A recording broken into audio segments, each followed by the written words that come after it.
I think the coolest thing in business is when an idea comes out of somebody's head and then that idea gets brought to life by the team and you see it come to life something like this. Good morning, team. Big one on the cards today. We've currently got so many things going on within the business at the moment. I thought it'd be a great week to show you behind the scenes. We're currently developing new products, pushing really hard to try and close out our first ever £1 million month. And this weekend, I'm also running the Hackney Half, so it's going to be a packed week.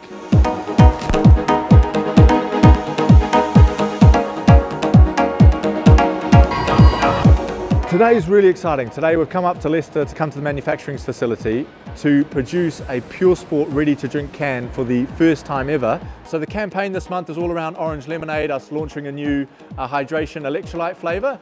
And about 6 weeks ago we thought it would be absolutely sick to put it in a can. So in and around the campaign, the marathon, the shakeouts, the runs, that we would be able to sample it with the community. And through these flaps here, we're going to be seeing the cans for the first time, which is really cool. So the campaign's all in and around the yellow can, which is the one that we can see here. We've also done some variations in the blood orange, just to see what that looks like. But they're running them through the machine here, which is pretty cool. Nick was up here last week, so he got to see the 500 can trial run.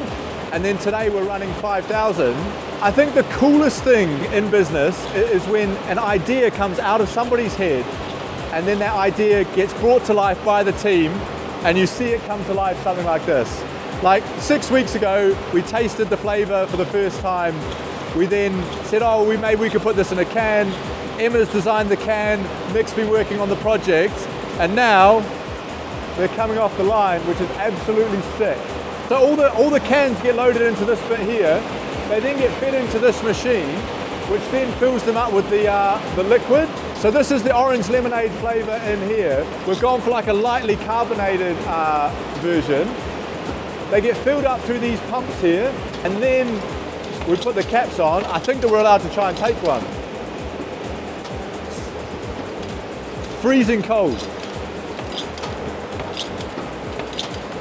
Oh, that is so cool. So they put the caps on here, they seal the cans on top, they go through a little bit of a clean here, cleaning the tops, and then they head around this track here into the pasteurizer. It's about 77 degrees in there, and they're in there for about 2 minutes. And they come out the other side, they go through another little cleaning process on this side here, and then they go down ready to be packed. So for us, the campaign in and around the marathon this year, it's all going to be about yellow. So this is the orange lemonade box that we're doing. So we really wanted to have a can that really fed back into the main part of that campaign, and something that our customers, our community, could hold in their hands all in and around the events.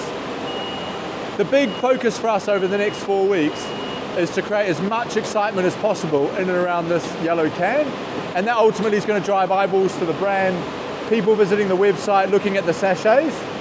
So for us, it's a bit of fun, but something that I think could really blow up the brand, but also blow up the campaign. So the development process on this, it's been really tough. We've been trying to turn it around in 6 weeks, which is a really short amount of time. A few sleepless nights on trying to bring that together, because there's so many things that we don't know about. Carbonation levels, ingredients levels, pasteurization, pH levels, but Nick and I have pretty much had to get a PhD in ready to drink in the last 6 weeks, and lots of the suppliers, lots of the people we've been working with, they've really bent head over heels to make this happen. The boxes only got delivered yesterday, so it's been really tough, but I think it's really rewarding.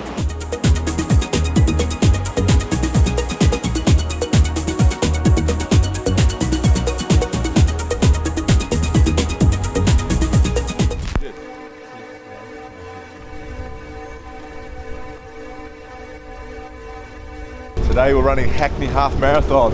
Yeah, I've done it every year for the past 3 years. So such a great London race. Haven't really done any running from since London, so it's meant that I'm kind of actually just looking forward to it, because it hasn't been oh, London, right, got Hackney, need to go out and do X amount of sessions. My theory is kind of I'm fit from London, so just go out and enjoy myself.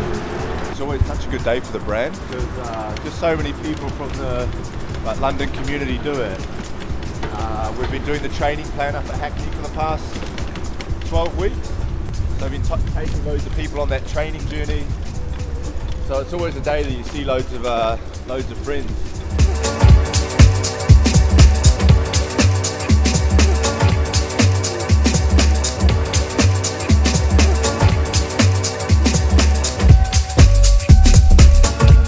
Three unflavoured. We'll go 25 minutes, 50 minutes, and then one at 110.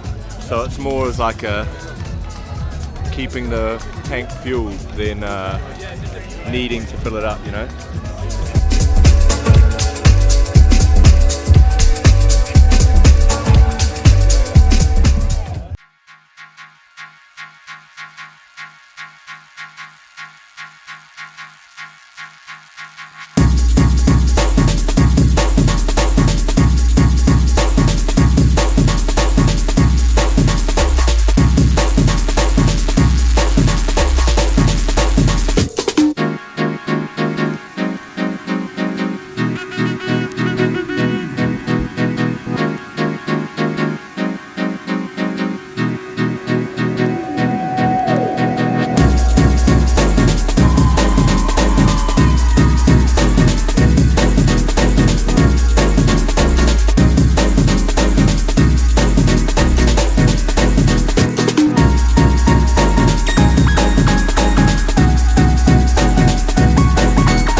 Pretty dark actually. Like it was cool, good starting an 8 pin because you can start, you're never overtaking, but shit, I got overtaken by so many people because there's all the people in B pin at the front who are actually probably like, you know, sub 120s runners.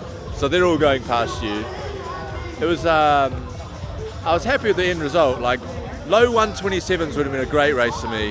High 127s is a good race. But there was bits in there where I was like, shit man, this is getting pretty dark.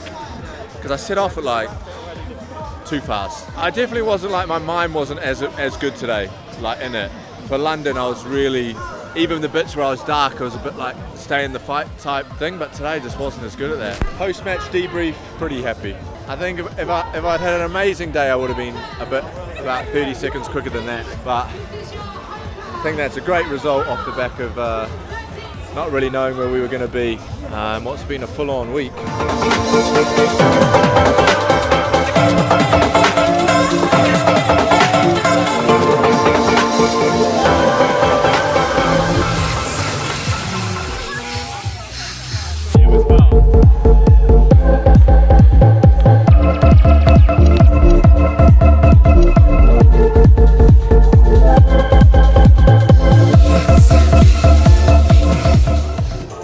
I think coming to the clubhouse has probably been the best bit of the day. The finishers van has just gone past us as we've just packed down, but like here from the clubhouse over the past 12 weeks, we've been running a training program for all these people, building them up to this.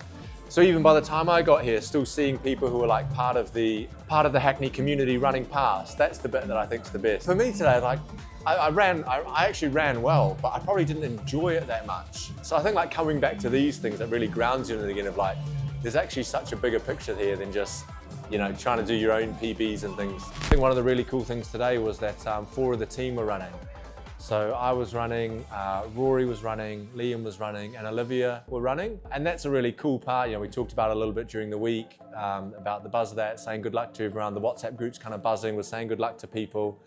And I think like when you're in and around it all the time, it's also good that you also live it. Because there has been times in which we've been preaching this outward message of for the long run and look after yourself, but inwardly, we're just sat over our laptops working all the time. So I think that's a special part of the business and a special part about the group of people that we have. And it was really cool. I haven't actually seen any of them post-run yet, so try and catch up with them now, see how they did. But all the crew got to see them run past here, which was cool.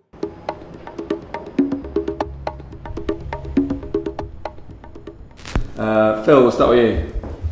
Any highlights from last week, work and personal? Seems so long ago. Did we have a board meeting last week?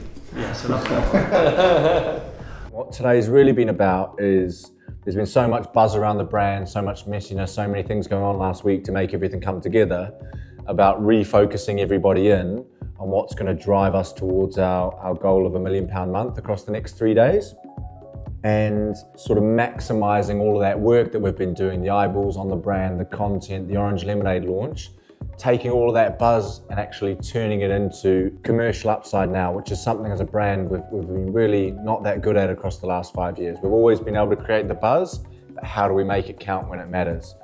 So this morning's meetings have been good. They've felt quite high stakes because we're currently tracking 1% behind on the goal, which is only £10,000. So it was about, is there anything that we're focusing on right now that we shouldn't be? Is there little things that we can do to pull some of those levers? Things for us like that are in and around payday. People are more receptive to be ordering, topping up on products, etc. Can we be sending a few more emails? Is there any ads in the account that are going particularly well that we can push a little bit harder on? Is there any retail accounts that we could, push on? Rich mentioned that we've had a reach out from an Asian distributor who would look to place an order of around $5,000, and that making up 0.5% of our deficit would be absolutely massive. So it was good to just get everyone in a room and pull on some of those things, but it wasn't without tension. And the tightrope that you're always trying to balance on is we ultimately want to push really hard across the next 3 days to hit our goal, but we don't want to do things that then sacrifice things beyond this, month. And there was a lot of tension in the meeting there about protein moving out further and whether we would bring in another one of the hydration flavors that we've formulated. I just think, if we've moved protein back to September, I think, as we've seen, having new things to talk about is really important, especially if we're really wanting to push sales targets. I think we should be doing more flavours more often. I think the challenge is with all these things is promising it, right? I thought Orange Lemonade would be ready 3 weeks before the marathon, and then had, supply issues with an ingredient, and it ends up being like 2 days before. I think we can probably, with a good wind, I think we could probably launch that at the end of June. But it's just, I know all the planning that has to go into campaigns, and particularly we've got a third party, it just becomes harder. We've just launched Orange Lemonade. We've just got our first glimpse of starter pack traction. We could literally just focus on this for 3 months and we wouldn't even be exploiting it properly. Plus we're going to launch Boots and Holland & Barrett, which is another one of our commercial goals for the year, so we need to make sure that those things are done right. 12 weeks of focus on Orange Lemonade, starter pack, getting Amazon humming again after a month of some stock outs. That'll absolutely fly by. We then roll into protein after that. It's a really, really tough decision, and there's probably no right answer in that, because my view on it is that I just think that we just stay focused, we just sweat the things that we've got even harder. But growth team's point of view is actually more flavours helps them to grow more new audiences, new people, new things to talk about. So that caused quite a lot of tension in the meeting, but it's good, healthy tension, because we all just want to get the best result. My view on this is 650k month in January to a 900k month in March, no flavours. I appreciate that we jumped from 900 to 1 million with a flavour, with all those other things, but between January and March, it all just came down to focus around getting ads in behind the variety pack, getting Amazon working. My preference would definitely be over the next 3 months that we focus on getting the starter pack right, that we work on the go-to-market plan for the protein and the RTD cans, which could be multi-million pound unlocks for the business so that they can focus. And on the marketing side, we've become better at being a business that's not just good at campaigns. We're good at campaigns, we've always been good at campaigns. What we're not good at is everything in and around that's not a big campaign. And that's what I've tasked Mikey with, about how do we tap into these cultural moments in and around campaigns that people feel seen with. So I'd rather focus brand marketing resource on that, would be my preference, because that's only May, June, July, 12 weeks away. The purpose of that meeting is a very top level to sort of reflect back on, what's happened in the week, but probably more importantly, what does that mean going forward? If we're just constantly marking our own homework, we're not making any decisions about the things that actually is going to drive the business forward. So at a top level, it's about that, but it's also about making sure the team's grounded in the mission of what we're trying to achieve. You know, actually the detail of the channels happens at a level, a much more personal level. We're not going to necessarily stand up here and go over all the detail with people individually about what they can do. So it's about making sure that everybody's grounded in the mission. I really want the team to always be leaving these meetings, you know, feeling like inspired about what we're doing, not just walking out the door and being obsessed about a number that they need to report on, or something that we're slightly behind on or slightly ahead on. It's about knowing that results win championships, but ultimately we are building a legacy here, and what we're building matters more than just the numbers inside of this room.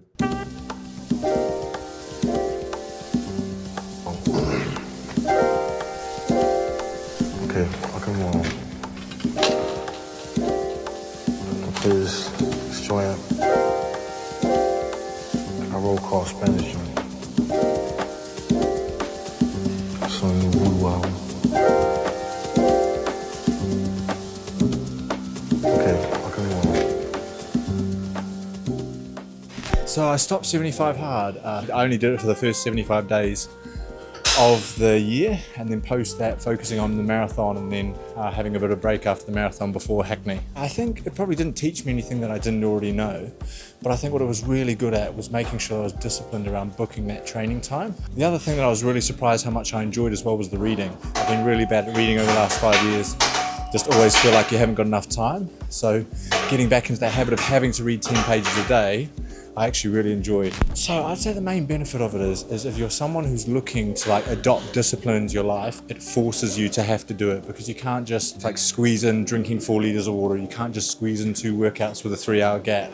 So I think that's what it's really good at. If you're looking to like make change, have discipline, that's the number one thing I think it's really great for. Yeah, I would, especially young entrepreneurs. I think if you're like me, you know, you've already got quite a lot of discipline in your life, I'd say there's other things that you can do, but I think if you're young, I think it's something that could be really transformational for how you think about your time, how you think about prioritizing yourself, and all those good things that come into that with discipline.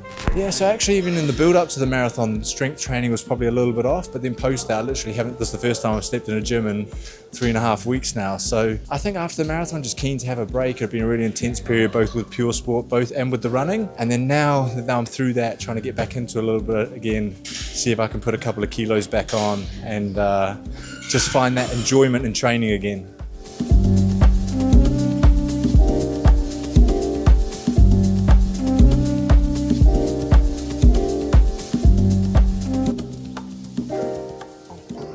Okay team, so that's a week in the life done. We've got so much in the works that I'm keen to continue to show you guys. We really appreciate the support on the channel. So this week we're going to be doing a giveaway. If you drop a comment down below before the next video, I'll pick a winner. I'll send you out a few bits of apparel and some nutrition products to help with your training. And we've got so much to come for the rest of the year, so keep tuning in, and we really appreciate the support.